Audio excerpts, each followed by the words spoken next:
后来乡亲啊，继续来看嘉义民雄的牛斗山，早年是生产莲藕，大量外销到日本甲香港。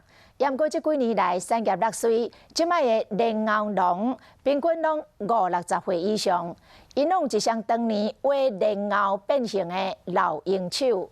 导演赖丽君用3年的时间来拍纪录片《老鹰之手》，希望会当来唤起着更较侪人对家乡土地爱。像遐讲，入去莲藕田内面，这个65岁莲藕农友柯丽明伫挖莲藕。几十年来，双手拢当作拖车咧挖莲藕，看白这双变形的手，表现出伊安怎甲环境对抗求生存。手拢爱过咧插头啊，所以一年伊用，啊，因为我做时间较久，所以我这手就全拢变形去啊。反正挖起来现在相当足济好啊，大家手都拢变形啦。这是嘉义县民雄牛斗山村早年出产莲藕，包括年代、栽种的面积、加种莲藕的人口是全国第一。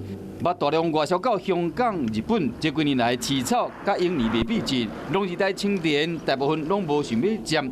在地纪录片导演罗丽君看到家乡老大人旧年挖莲藕变形的手，去感动着，用3年时间拍这支《老鹰之手》。100外户去种，即马变27户去种。我感觉讲，其实这是咱地方的特色，会当甲伊当做一个咱地方的 DNA 的软实力，好好甲伊发展。变形的双手代表着无比的骄傲，以及旧时代放袂记起的梦想甲价值。希望这影像会使唤起更较侪人对这片土地的爱，农村的根甲顾好调。